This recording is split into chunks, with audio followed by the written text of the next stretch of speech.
अध्यक्ष पद को लेकर चर्चा में पूर्व मंत्री श्रीकांत शर्मा का नाम। उत्तर प्रदेश के बीजेपी अध्यक्ष रहे स्वतंत्र देव सिंह अब योगी सरकार में मंत्री बने। 2024 के लोकसभा चुनाव की जुगत में बीजेपी।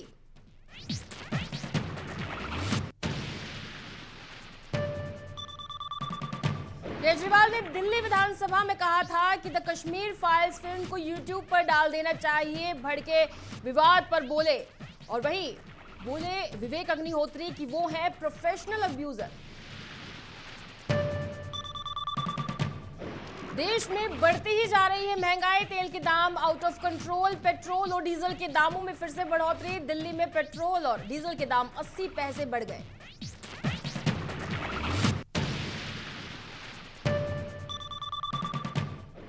रूस बना रहा है लगातार यूक्रेन को निशाना। यमन के हूती विद्रोहियों ने सऊदी अरब के जेदा शहर में एक तेल डिपो पर हमला किया।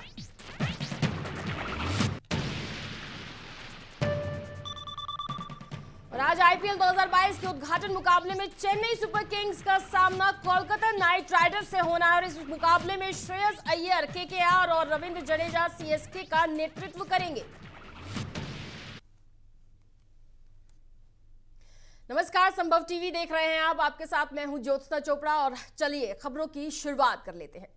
रूस और यूक्रेन के बीच स्थिति दिन ब दिन बिगड़ती ही जा रही है। एक दौर की वार्ता के बाद भी दोनों देशों के बीच सुलह नहीं हो पाई है।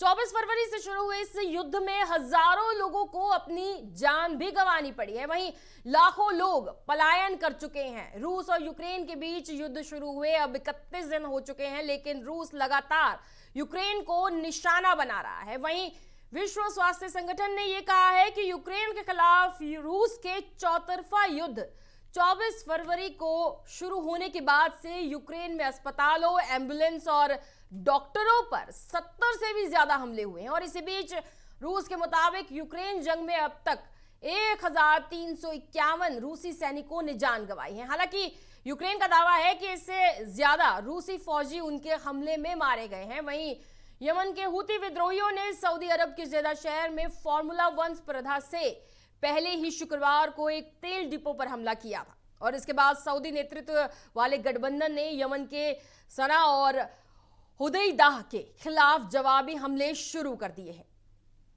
तो आपको बता दें कि 31वां दिन जारी है युद्ध का और सबसे बड़ी बात यह है कि आखिरकार जो फिलहाल हालात हैं उन्हें किस तरह से देखा जा सकता है।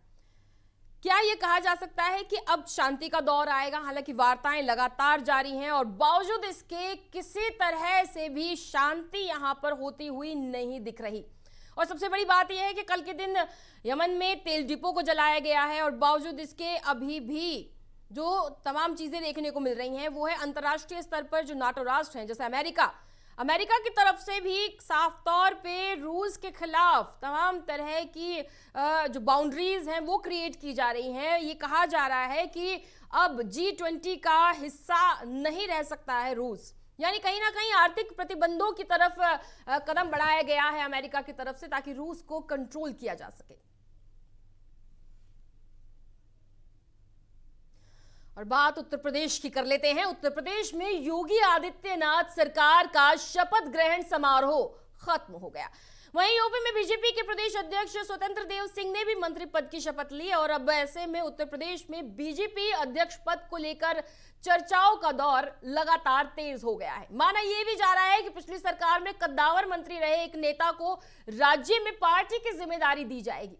योगी सरकार के शपथ ग्रहण खत्म होते ही राज्य में एक अलग चर्चा शुरू हो गई है। ये चर्चा राज्य में बीजेपी प्रदेश अध्यक्ष को लेकर हो रही है। इसका प्रमुख कारण यह है कि यूपी प्रदेश अध्यक्ष स्वतंत्र देव सिंह ने मंत्री पद की शपथ ली है, जिससे ये साफ हो गया है कि वो अब राज्य सरकार में कैबिनेट मंत्री होंगे।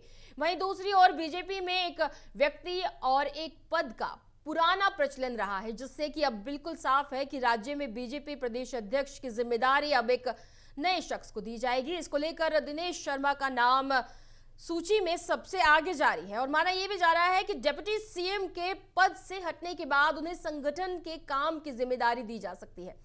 वहीं अब पार्टी को राज्य में पिछड़े वर्ग का नेतृत्व करने वाले एक बड़े नेता की भी तलाश है जो कि संगठन के काम में अपना योगदान दे।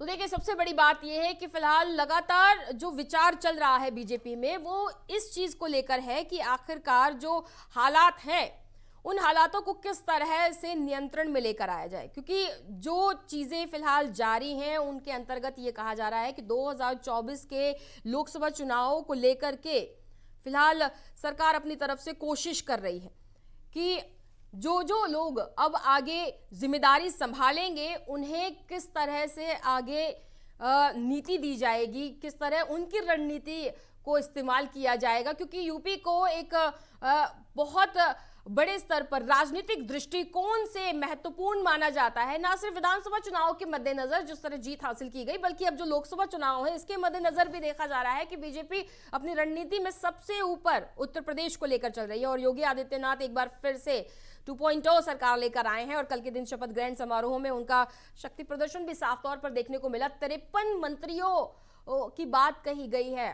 खुद मुख्यमंत्री की तरफ से ये साफ हो चुका था सुबह के वक्त ही कि 70 नामों की लिस्ट थी और उसमें से 53 नामों पर मोहर लगा दी गई और उन्होंने अब शपथ भी ग्रहण की कल के दिन। और उसके बाद अब पार्टी में ये साफ हो जाएगा कि चीजें किस तरह से नियंत्रित होकर चलेंगी। चलिए अगली खबर की बात करते हैं। आसिफ अली जरदारी की पार्टी पाकिस्तान पीपुल्स पार्टी ने अपनी सहयोगी पार्टी पाकिस्तान डेमोक्रेटिक मूवमेंट को 28 मार्च को पीएम इमरान खान के खिलाफ होने वाली रैली को स्थगित करने के लिए कहा है। पीपीपी ने कहा है कि हमें सुप्रीम कोर्ट के आदेश का सम्मान करना चाहिए और इस रैली को रोक देना चाहिए। वहीं पीपीपी ने औपचारिक रूप से पीडीएम प्रमुख मौलाना फजलुर रहमान और पीएमएलएन के अध्यक्ष शहबाज शरीफ को इस्लामाबाद में अपनी प्रस्तावित सार्वजनिक बैठक को लेकर अपनी आपत्ति से अवगत करा दिया था। पीपीपी के वरिष्ठ नेता फरहतुल्लाह बाबर ने कहा कि विपक्ष को 27 तारीख को इस्लामाबाद में जलसा आयोजित करने की योजना पर गंभीरता से पुनर्विचार करना चाहिए। इमरान खान वैसे भी फरार है, ऐसा ना हो कि हमारी रैली करने से वे बवाल खड़ा करें। इमरान खान अविश्वास प्रस्ताव से भी भाग सकते हैं। इमरान लोकतंत्र को पटरी से उतारने की कोशिश में लगे हैं, जिसके लिए वो किसी भी हद तक जा सकते हैं। वो राजनीतिक मौत के हकदार हैं, शहादत के नहीं। तो देखिए, अभी फिलहाल जिस तरह का दौर जारी है, शक्ति प्रदर्शन की बात देखने को मिल रही है, विपक्ष में इसी को लेकर के दरारें भी देखने को मिल रही हैं और कहीं ना कहीं ये माना जा रहा है कि जिस तरह के हालात हैं उसमें साफ तौर पे कहा जा सकता है कि इमरान खान फिलहाल मुश्किलों के दौर में है। और माना यह भी जा रहा है कि पाकिस्तान मंत्री अपने पत्ते खोलने के लिए सही वक्त का इंतजार कर रहे हैं। हालांकि कई ऐसे मंत्री हैं जो खुलकर इमरान का समर्थन भी कर रहे हैं और उनका पक्ष लगातार रख रहे हैं। इनमें विदेश मंत्री शाह महमूद कुरैशी, सूचना मंत्री फवाद चौधरी और रक्षा मंत्री परवेज खटक और वहीं गृह मंत्री की बात करें तो शेख रशीद इसमें शामिल हैं। इस बीच आपको बता दें कि इमरान खान के खिलाफ संयुक्त विपक्ष के जरिए दायर अविश्वास प्रस्ताव पर विचार विमर्श के लिए पाकिस्तान नेशनल असेंबली का बहुप्रतीक्षित सत्र 28 मार्च के लिए स्थगित कर दिया गया।